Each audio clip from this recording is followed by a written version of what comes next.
On behalf of Ray White and Loan Market, hello and welcome to joining us this evening. We are broadcasting to over 3,500 landlords around Australia.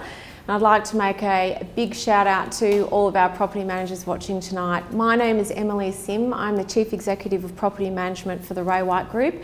And this evening I'm joined by Dan White, our Managing Director of the Ray White Group, Australasia's largest real estate group, and Sam White, Executive Chairman of Loan Market Group, Australia and New Zealand's award-winning mortgage broking company. Great to be here. Yeah, thanks Sam. And look, thanks so much for joining us. There's obviously so much been happening and we wanted to share what we're seeing on the ground. It's our first time for doing this, so be gentle, and we're going to try to cover off a lot of questions. So if you got them, put them in the chat box and we'll come back to you either in this session or afterwards or during and try and answer as many as we can. Just to give you some perspective on why we're talking to you about this, we are a family-owned business, the Ray White Group. Dan and I, my brother, my younger brother, he hastens to point out all the time. We're fourth generation in the family. Ray White sells about 1 in 9 homes in Australia. We've been around since 1902.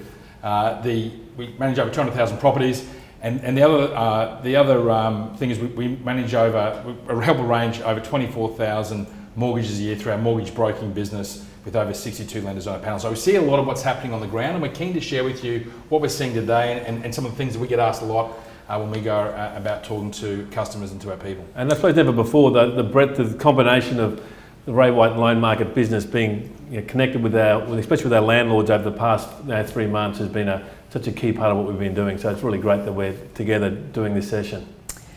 Well, let's drill down into some of those topics that are keeping landlords awake at night. Yep. Dan, there's been a lot of discussion about vacancy. What is the actual situation with vacancy rates now? Certainly a lot of speculation, hasn't there, about vacancy, and the press are really being able to sort of bring the negative stories to life. There are some stories there about vacancy rates climbing up. Our average vacancy rates is holding well, isn't it, Em? Around 5% across the board. That hasn't really changed much even over the last couple of months. Sure, there are some specific areas that have seen vacancies rise into the sort of mid-teens, which is unusual for us, but broadly speaking, the broader market has held up extremely well and certainly much better than a lot of people feared and a lot better than being reported in parts of the media. Those areas, that mid-teens, where are you seeing that? Well, it's in the areas where the conversion from the short stay into the long stay. So the areas where tourism was once prevalent, obviously the CBDs, the regional markets, even parts of the city like the Manlys or the Bondis, where people were using Airbnbs and short-term rentals. That option is no longer there, so it's not surprising that the vacancy rates have climbed in those areas, so that in some of those areas as high as sort of 14-15%. Rents are coming down a little bit in line with that to try and stabilise that market. But that's a short-term impact, but the broader market across areas held up well, and we're looking closely at those rents and vacancies in those areas. We've seen the states open up, talking about tourism opening up intrastate and also across the country, so that's a rapidly changing space too. But I think overall message is certainly a resilient market. We're in the business of shelter, a key ingredient, essential service, and compared to most industries and most investments, the real estate rental market especially has been pretty outstanding. Drilling down into some of those questions around how to manage property during COVID, obviously the requests for rental reductions have been enormous. That was one of the first things that really came to light, and we saw huge requests and obviously arrears spiking for that. But the good news is I can tell you that our Ray White data shows that in actual fact that issue has now settled following the arrival of legislation into each state and territory. And in our businesses, in our particular rent rolls, we're finding that it's actually less than 10% of tenants that are actually working through rent variations, deferrals or reductions. And that's a big shift to what everyone was thinking, wasn't it? When this all first came around, people were saying, this is going to be, people aren't going to pay rent, they're going to rent strike, it was. Rent strike, yeah. And I think one thing we've learned from this is just that people are fundamentally good. People want to live up to their obligations. That that people aren't taking advantage of a situation. Broadly, largely the case. And I think that's one thing that we've all got out of this. And that's really the biggest point about when it changed.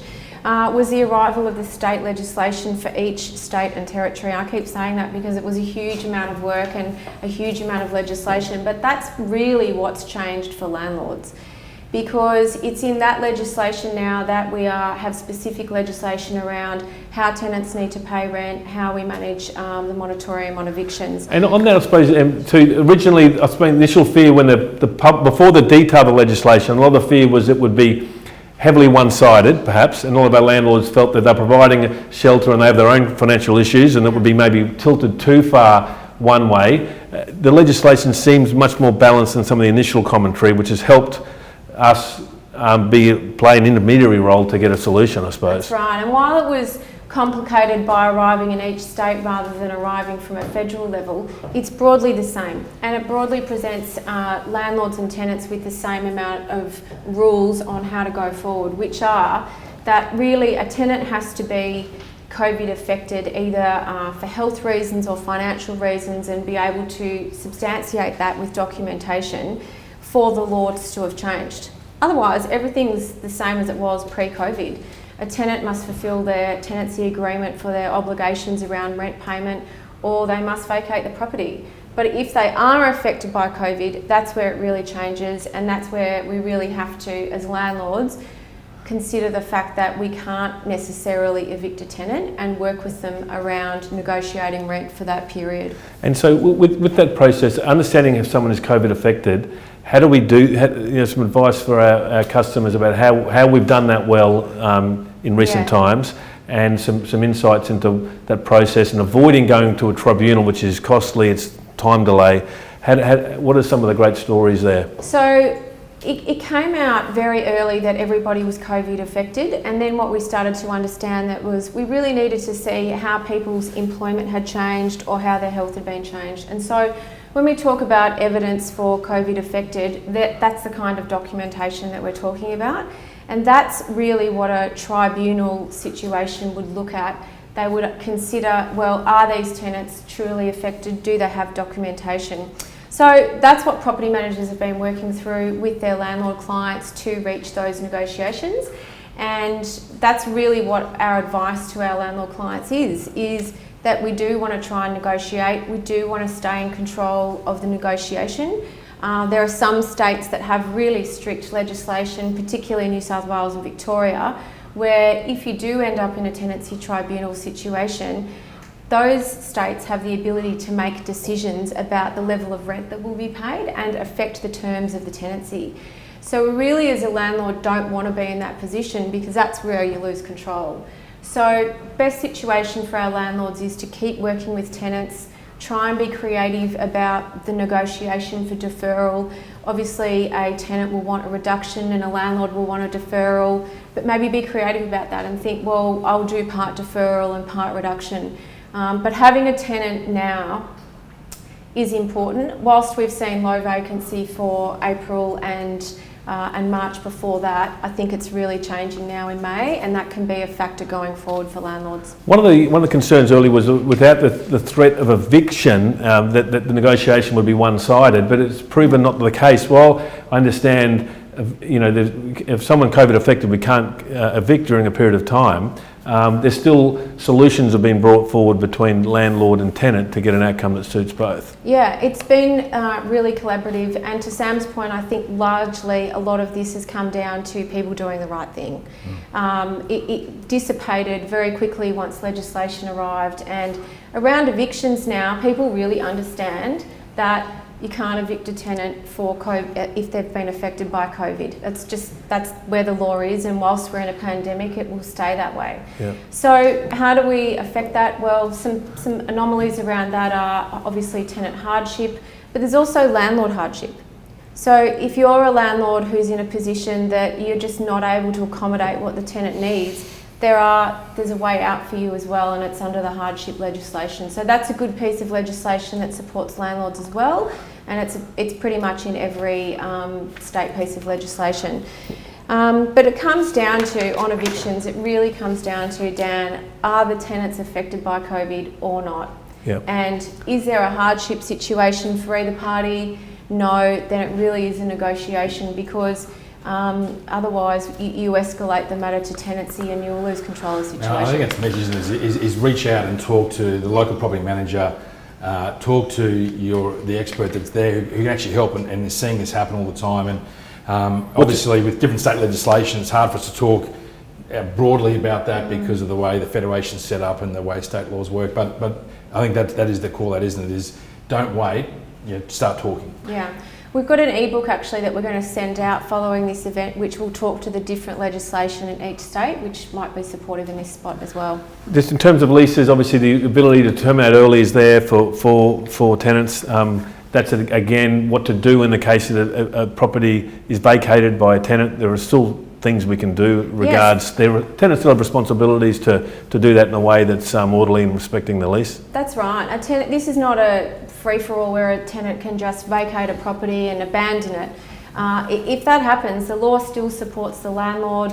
There's still the bond that we can rely on. But yes, there is still tenancy legislation in place. It's just the COVID legislation is there to support tenants affected by COVID. And we know that to be under 10% in each of our agency businesses. So whilst this is an enormous issue, it's important to understand it affects less than 10% of tenants at the moment, according to the data that we're seeing. Yeah, which is interesting stats I roll, but for that 10% is obviously pretty devastating impact. And that's one of the things that on this there is ways to mitigate that as a landlord. You mentioned some of the legislation, land tax. I think there's been some concessions in some states as well. Yeah, there's a little bit of relief for landlords around land tax. That exists in some states, not all. But again, it's important for landlords to know, Sam, that if they are going to claim an exemption or the relief around land tax, they need to be able to demonstrate that they have actually entered into a reduced rent agreement with the tenant or a deferral or a rent variation.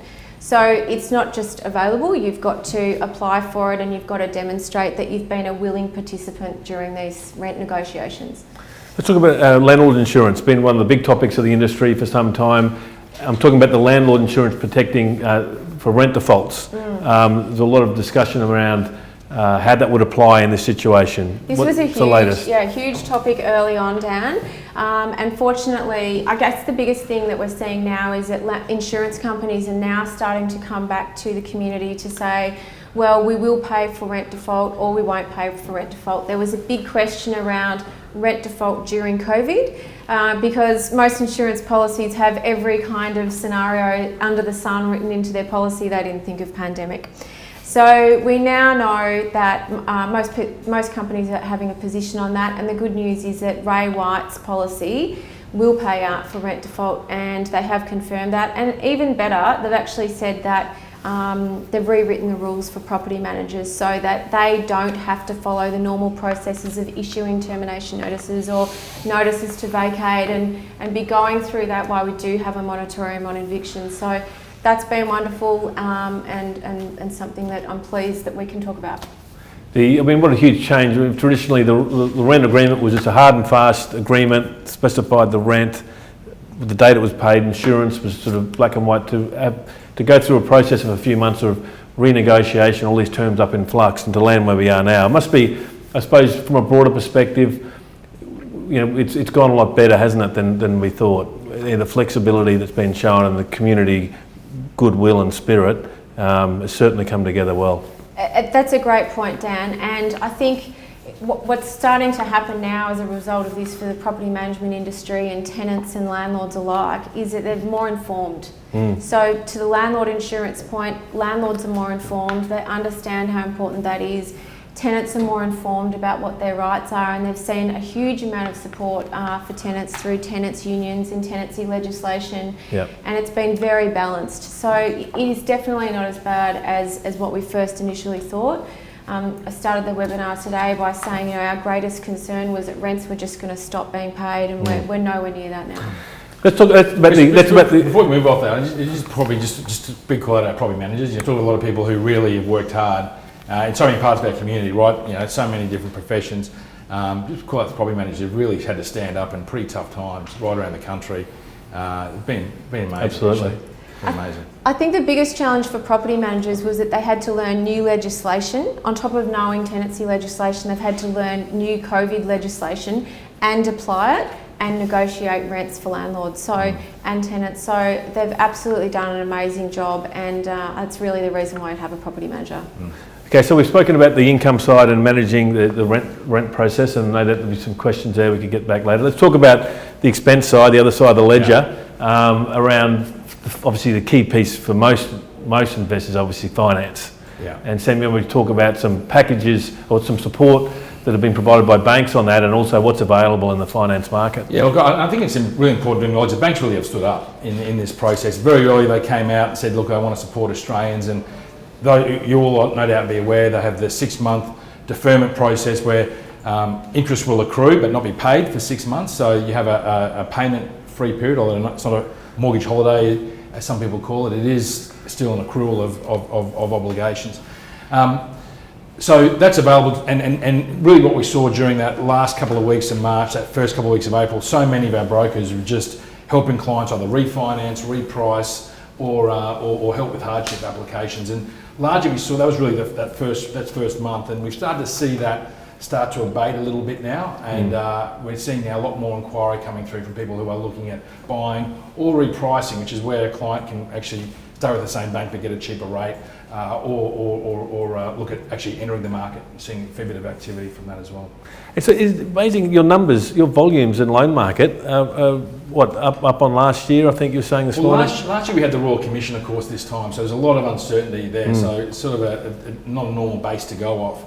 But certainly the activity has been strong, and that's been a lot because brokers have worked with customers beyond the transaction. So it's not just about getting a deal done, it's been about helping the existing customers that we have. In fact, one of our brokers who won an award for helping the most clients did 417 pricing requests in a month.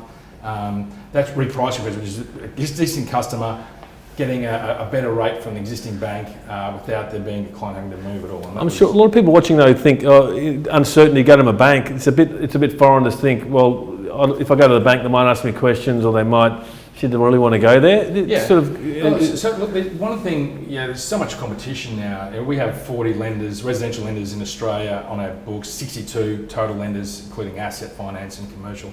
All of them have different policies. Some treat self-employed differently. Some look at different industries differently. Some have different rates. Some have cashbacks. So it's confusing. And I think well now over 60% of Australians, or was 60% of Australians, use a mortgage broker to get a mortgage. And the important thing is not just about the time that you do that transaction. What all of our brokers believe is that this is an ongoing relationship where we want to help, not just at the transaction, but right the way through. So we've seen, just not talking about policies, we've seen some changes. So some of the lenders are looking at self-employed a little bit more closely than they were, having a tighter policy. Really wanted to see what's going to happen coming out of the pandemic. So fortunately, we're seeing a little bit of tightening in that, not with all lenders, but with some. Most of the PAYG borrowers, pay-as-you-go, the employees, still seeing that fairly stable, pretty much across the board. And even looking at, there's lenders with different JobKeeper policies for different businesses, so that's been sort of fairly dynamic and shifting a fair bit. One of the interesting things though, interest rates now, you're seeing interest rates in the, I think 2.09 is the cheapest one we've got at the moment. That's fixed 2.09%. So how long were it fixed for? The 2 year? 2 years. There's stuff you can get for 3 years at 2.19. There's lenders with cashbacks as well. There's a whole lot of stuff that's out there. And these aren't just the fringe bank. These are core. These are the majors and very near major. What they call a second tier, somewhat disrespectfully, I think in some cases, because they've got some terrific products. But lenders, I think, have stood up and they're very keen to support customers. I think the big thing in this is being an active investor. Like, whether your property, whether you personally are impacted by COVID, whether your tenants are impacted by COVID, or whether you're one of the lucky ones that aren't, this is available to everybody. And don't just rely, if you got a mortgage 2 or 3 years ago, that's probably interest rates were 4 or 5%. You can now get interest rates in the 2s. So don't just be passive, be active. And just one last question on that, Sam.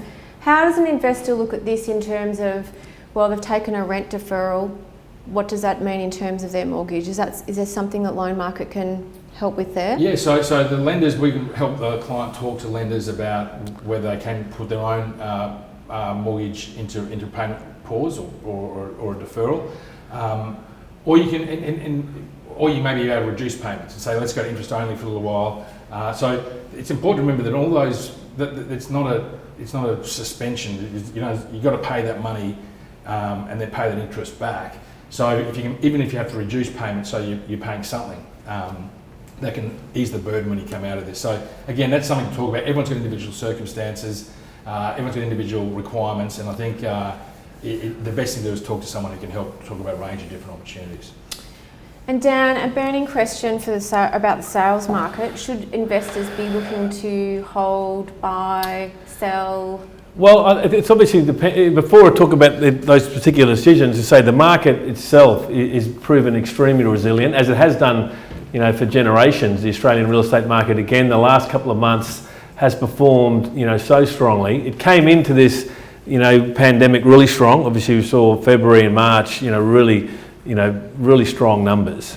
So it's come in strong. We've seen buyer numbers remain strong. As to the point Sam made before, a lot of buyers in the market. Do you know that our average registered bidders per auction is now at 5 per auction, which we haven't seen since we've been collecting registered bidder numbers now for the last few years. We haven't seen numbers that high. So we've never had more buyers per property. So the demand side from buyers, looking out over the long term and seeing the future of the economy, the low interest rates, the long-term future of the economy and interest rates, etc., are there. The other side of the equation, supply is down. The listing numbers are a lot less than what we were before, probably down about half across the board. And I'm speaking generally across the market, but it's been fairly consistent across Australia. So lower supply, remaining strong demand, and we're getting good prices. Vendors are very happy with the prices they're receiving coming to market. We're able to achieve 2019 prices for our vendors at the moment. And so what we're saying to your question before about holding right now or selling, the really question comes back to the customer. What is your investment objectives? How long term are they? How short term? If you're concerned about the risks, we'll talk a little bit later, there are risks in the market like there always are, risks down the track. If you're worried about those, there is a strong market today, and that is able to transact in the market with a lot of stock not competing with your own home, so we're an investment property, so you are standing out in the market with strong buyers there and buyers being able to take good finance. So I think that if someone wants to sell over the next couple of years, now could be the strong time given the conditions we're seeing and the risks in the market.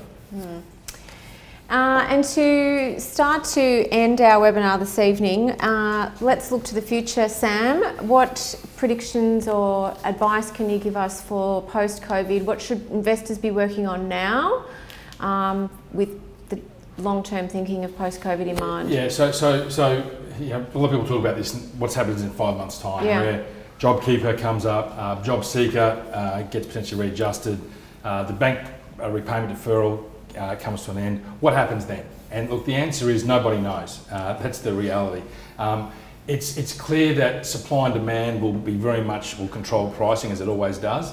And it's clear also that there'll be more risk in the market because you are making assumptions as to what happens in 4 months. And one thing, when people ask about this, is that a lot's happened in 2 months. So much happened in 2 months.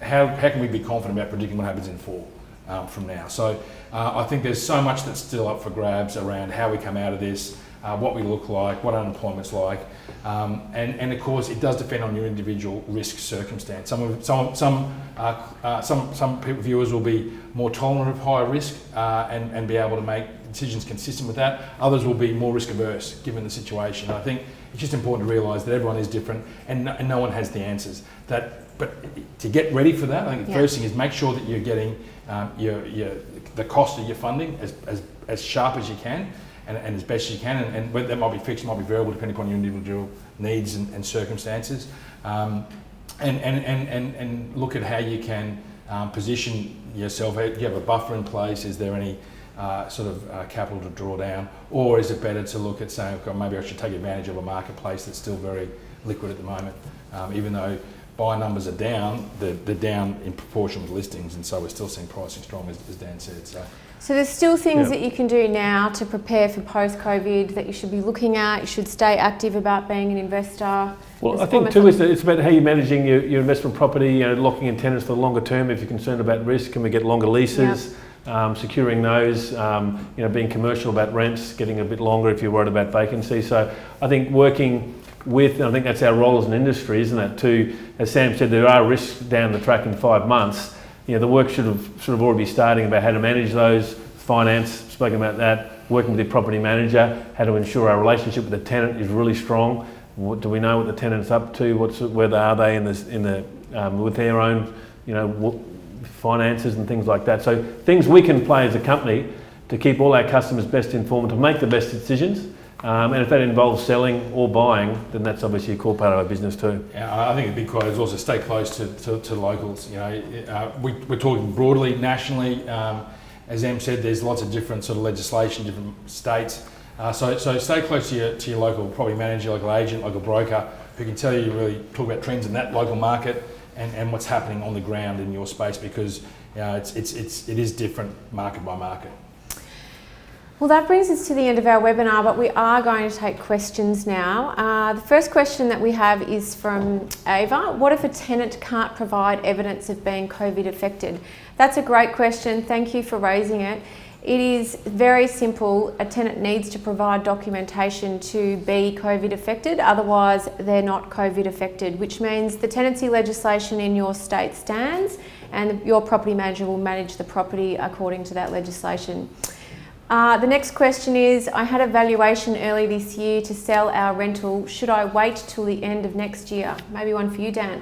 Sure, it's the end of next year. Look, I think obviously, as Sam said before, it's dangerous to generalise on the real estate market because we are a local business and local dynamics are different. Can I say this though, I suppose, in terms of pricing, as Sam said before, there are risks. There's obviously more risk on a price in the short term falling than more chance of that happening, we believe, than rising, although we're not economists. So I think if you are considering selling later this year, early next year, I think the market at the moment, from what we're seeing in our data, and again, you'll need to update it with your local area and speak to your local Ray-White agent.